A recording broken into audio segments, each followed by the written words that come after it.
देखिए, अब अगला जो बिंदु है आपका गोलीय लेंस से अपवर्तन का नियम। तो पहला नियम तो यह है कि अगर कोई प्रकाश किरण मुख्य अक्ष के समांतर आपतित होती है तो अपवर्तन के बाद मुख्य फोकस से गुजरती है। अगर कोई प्रकाश की किरण मुख्य अक्ष के समांतर आपतित होती है तो अपवर्तन की घटना के बाद मुख्य फोकस बिंदु से गुजरती है। दूसरा, ये पहला नियम हो जाएगा।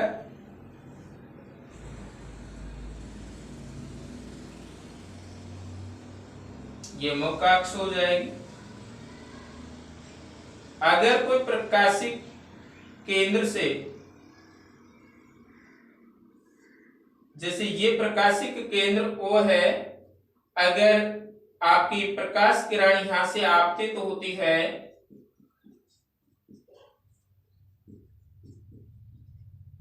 तो उसकी दिशा में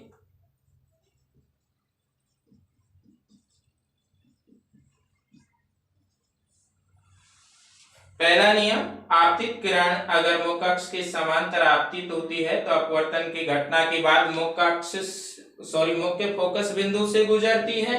और दूसरी, अगर आपतित प्रकाश किरण प्रकाशिक केंद्र से गुजरती है या प्रकाशिक केंद्र पर आपतित होती है तो अपवर्तन की घटना के बाद उसकी दिशा में कोई परिवर्तन नहीं होगा। जबकि तीसरा नियम है आपका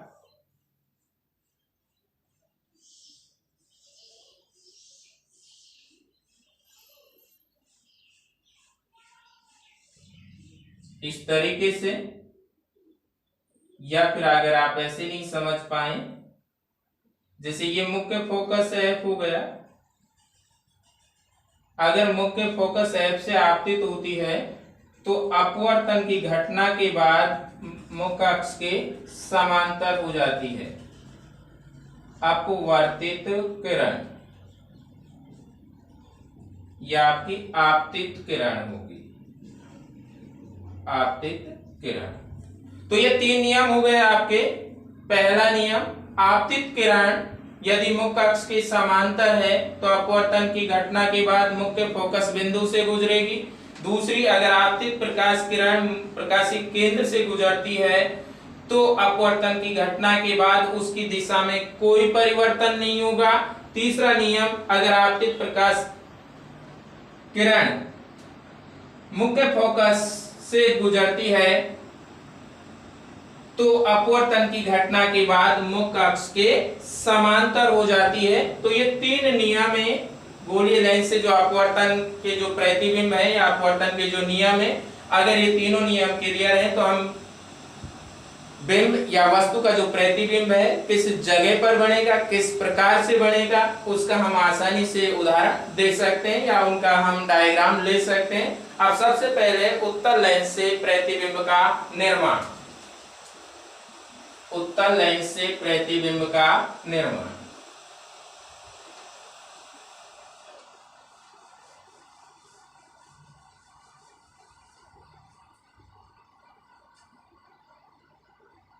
उत्तल लेंस से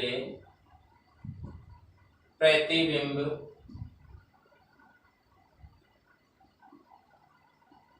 का निर्माण।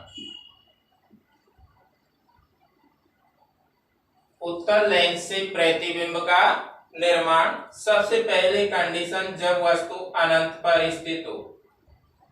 जब वस्तु अनंत पर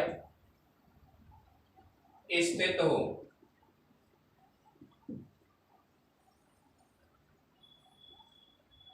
यह आपका उत्तल लेंस होगा।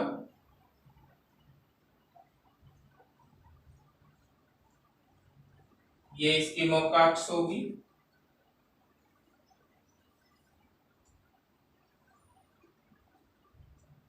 ये प्रकाशिक केंद्र O होगा।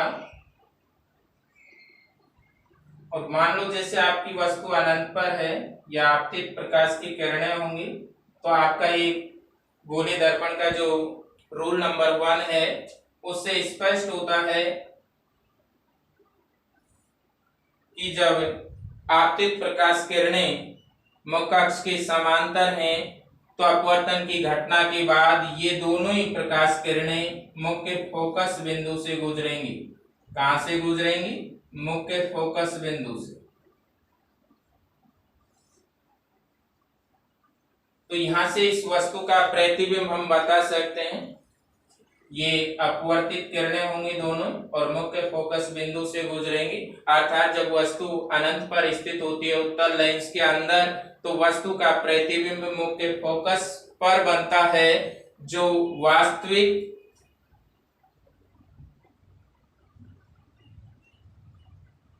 उल्टा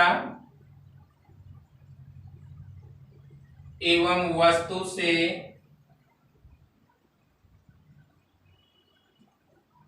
अत्यंत छोटा होता है।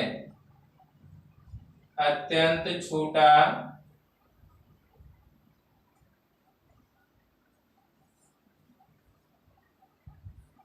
जब उत्तल लेंस के अंदर वस्तु अनंत पर रखी हुई है तो वस्तु का प्रतिबिंब वास्तविक होगा, उल्टा होगा एवं वस्तु से अत्यंत छोटा होगा और मुख्य फोकस पर बनेगा। कहां पर बनेगा? मुख्य फोकस पर, मुख्य फोकस बिंदु पर बनता है। तो इस तरीके से उत्तल लेंस के प्रतिबिंब का निर्माण हो गया। उत्तल लेंस में जब वस्तु अनंत पर रखी हुई होती है तो वस्तु का प्रतिबिंब मुख्य फोकस पर बनेगा, जो वास्तविक उल्टा वस्तु से अत्यंत छोटा होगा।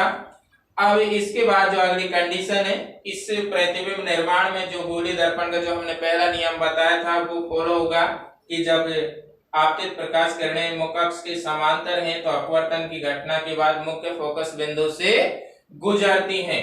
सेकंड कंडीशन, जब वस्तु अनंत व वक्रता केंद्र C1 के मध्य स्थित हो।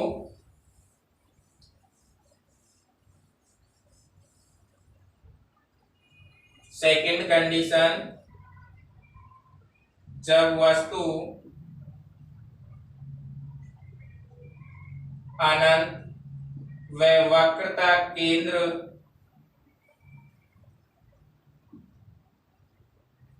C1 के मध्य स्थित हो,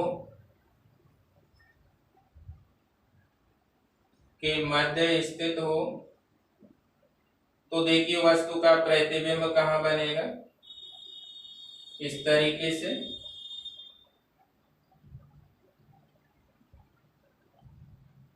मान लो ये आपका F1 है, ये आपका C1 है, ये F2 है और ये C2।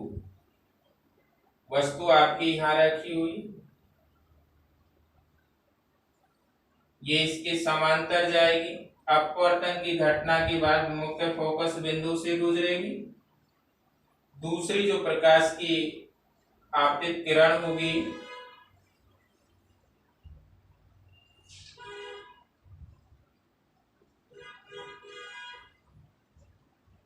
इस तरीके से A' B'।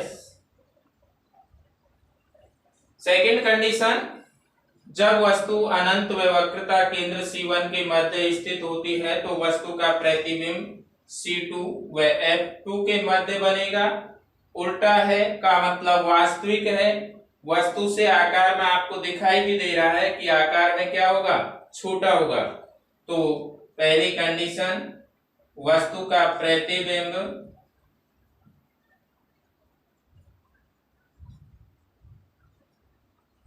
C2 व F2 के मध्य बनता है, दूसरी कंडीशन, उल्टा व वास्तविक होगा। तीसरी कंडीशन,